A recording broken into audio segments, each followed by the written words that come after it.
and you see it and you say it, and it may hurt, it may penetrate or sting a person, but it was necessary for their own transformation. And in some cases, it helps you to see you.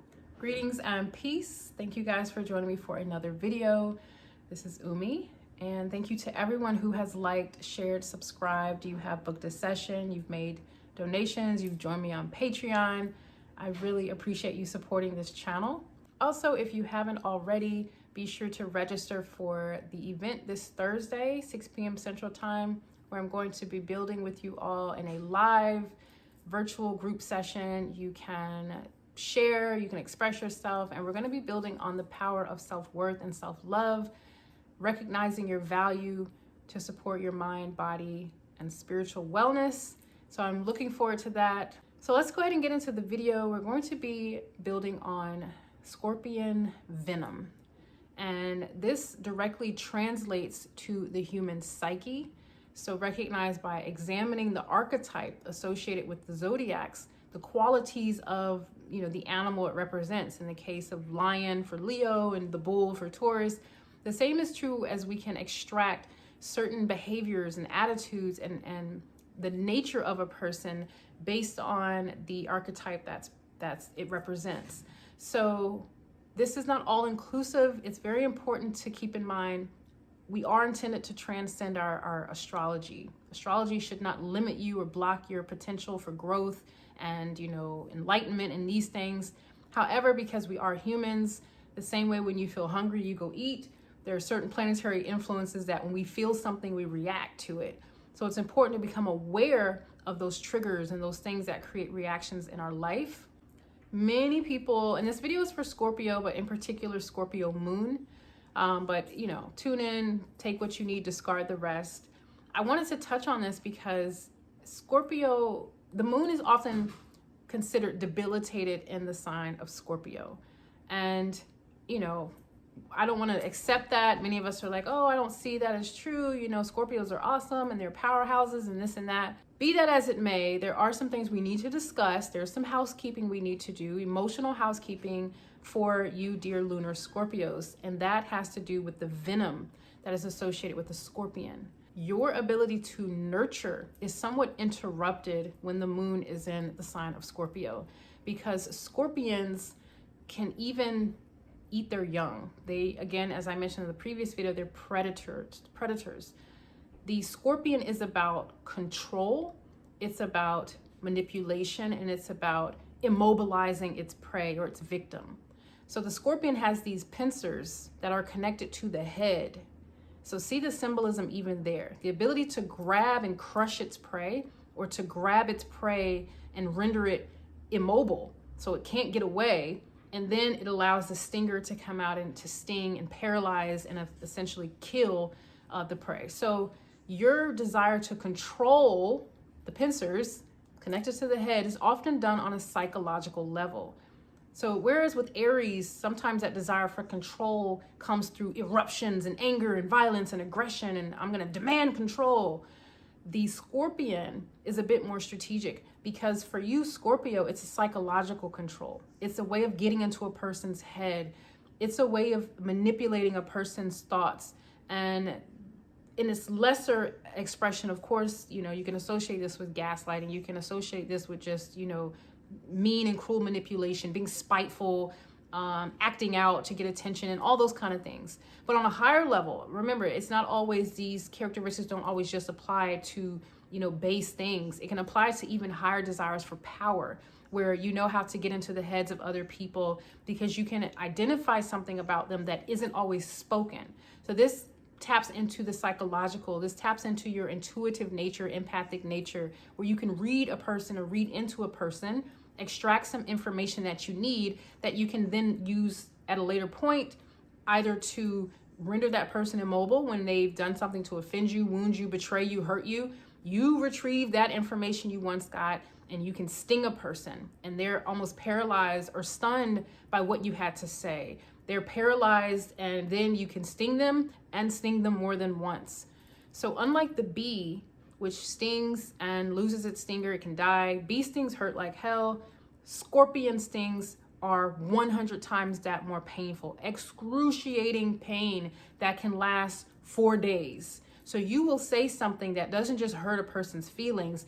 You go for the jugular. It can hurt a person and render them emotionally immobile for days. And you have to be aware of that type of power with your tongue. Your tongue can become almost like black magic. So I'm not saying this to encourage it, to boast about it. This is something I've struggled with, and I've mentioned in other videos, the shame or embarrassment or regret I've had for saying something I just can't take back. But that desire to protect oneself, self-preservation, control of a situation, person, or environment creates these unconscious reactions. As I mentioned, unlike the lion that can be tamed, unlike the ram, which although it gets into these headbutting situations, it eats grass, like it eats herbs and stuff. It's not this predatorial, violent, dangerous creature just by nature. So when you're examining the scorpion, and why I've said in other videos that lunar Scorpios are that much more or slightly more scorpionic in their behaviors and tendencies, is because it's a hidden thing. Not to start the debate again, I'm not saying Scorpio sun and Scorpio rising are not scorpionic, but just by nature of the fact that the scorpion hides. The scorpion likes to find dark places to hide. It needs a very small crevice of space to enter into a home, and it hides in a shoe, it hides in a bucket or under a cabinet or anywhere where it's dark and alone, it will hide there. And when you go to reach in and grab something or put your hand or foot in your shoe and you get stung, it was unsuspecting. You didn't even know it was hiding there. It could hide under a table. Some scorpions like to hang upside down. So I say all that because in the psyche of a lunar Scorpio, all of the outer appearances would not suggest that there is this sort of dark, stinging, pincing, armored, sensitive, ready to defend and protect itself species. But it's there. The part of the nature is there and it exists, and it's very penetrating when you are wounded and your venom enters into a person. They can carry what you said with them for a long time. And again, those words can be very, very, very painful. Not that you intended it, perhaps. Maybe you did in some cases. You wanted to hurt a person. You got some information and you were out to get them, out for revenge. That's different. For some of you who are just reacting or provoked and you say something, you just have to recognize the power in that. You have to see that others aren't even always prepared for your comeback, especially if you're not known to be argumentative.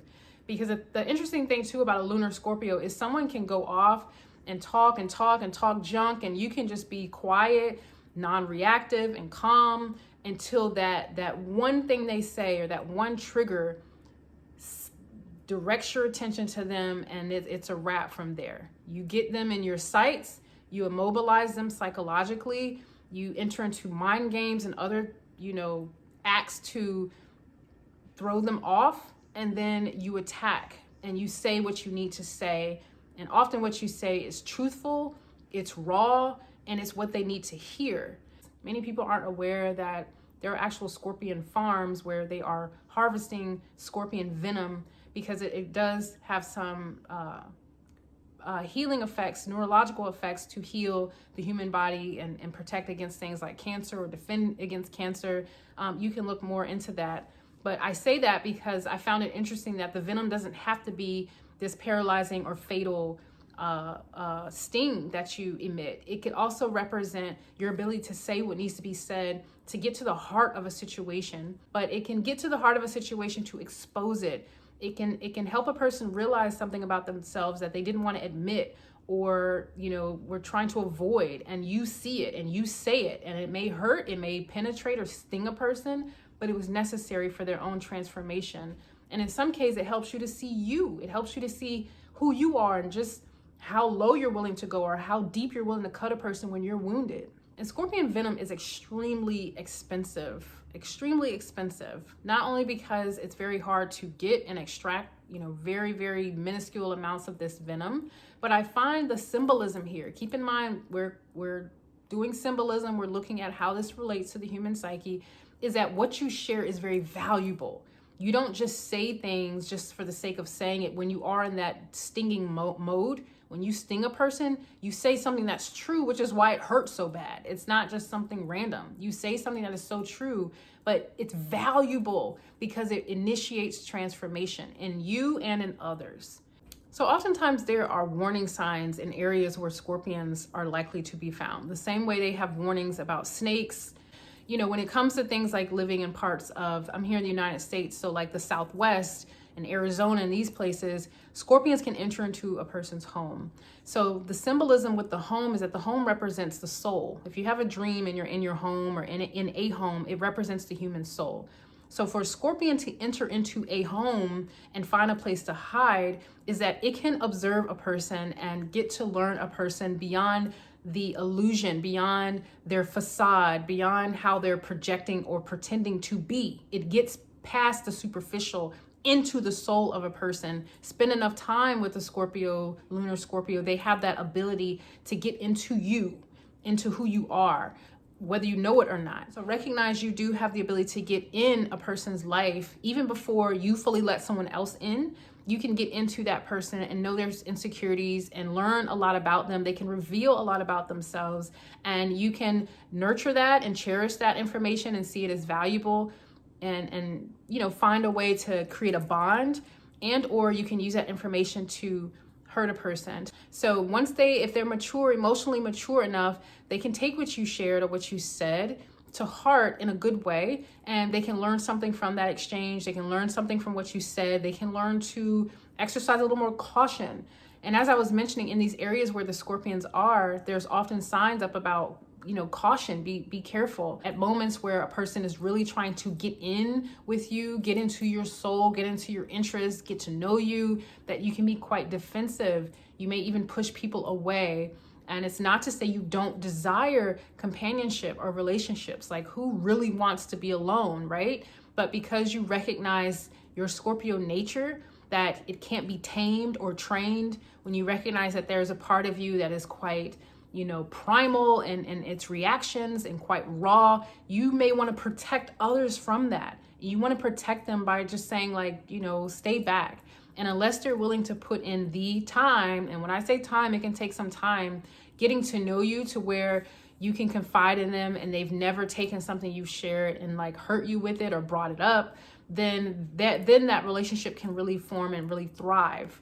Or you spend a lot of time suppressing that side of you and performing to a certain extent for the sake of that relationship. But you can be suffering within with just some emotions that are quite difficult to quantify and quite difficult to express or even interpret, certain aversions, just certain bouts with feeling angry or feeling like you want to be alone or distant from your partner for an extended time, or even not even wanting sexual intimacy. So with that Scorpio energy, it's like either it's on or it's off. There's no in between. There's no kind of just doing it for the sake of it. Either you're in the game or you're like, you know what, I don't want it. I'm okay with being celibate or practicing abstinence, or, you know, feeling like you've cut that energy off so you can protect and safeguard yourself. So I wanted to share that with you all. Do share your experience and insight into the Scorpion venom and how this part of you manifests. How does it express itself? Have you gained the mastery and control of it? Are you aware when you're stinging people or hurting people with your words or your attitude or your reactions to them? And recognize moments where, you know, relinquishing control serves you, where you open up and you become more receptive, because we have to learn nurture with this particular placement. Unlike others where nurturing can come quite natural, you kind of have to learn and even observe nurture and learn it. If you didn't have that growing up, if you had a difficult childhood, violent household, you know, your mother or father was detached or had some psychological issues themselves, then it's going to take a considerable amount of time in your adult life to really learn the art of nurture and nurturing other people's emotions, letting people get close enough where you're not wanting to defend, or, you know, create a distance where communication can be quite challenging. So this is a work in progress. I speak openly and frankly that I'm in this work of progress, and I only know what I know because I observe myself the way I do, and I often try and warn people about who I am or how I am outside of, you know, YouTube so that there's no misconceptions that, you know, this Neptune and Pisces energy I have is always what's operating. Sometimes I'm absolutely operating in that scorpionic energy and those oppositions, and you know, I don't want to say anything to hurt someone or to cut someone off prematurely because I'm trying to protect myself. It's something that I'm still learning. And so yes, be gentle with yourself, you know, acknowledge the work that lay ahead. Enjoy this work. Know that this is a part of the human experience and how we're growing, because this is not the knowledge that's shared here on astrology, metaphysics, numerology is not the end all. It's really just the beginning of knowledge of self. And you continue to grow in that and to develop that knowledge. So I thank you guys so much for tuning in. I appreciate all the positive feedback. I look forward to seeing many of you this Thursday at our group session. Be peaceful, and until next time, peace.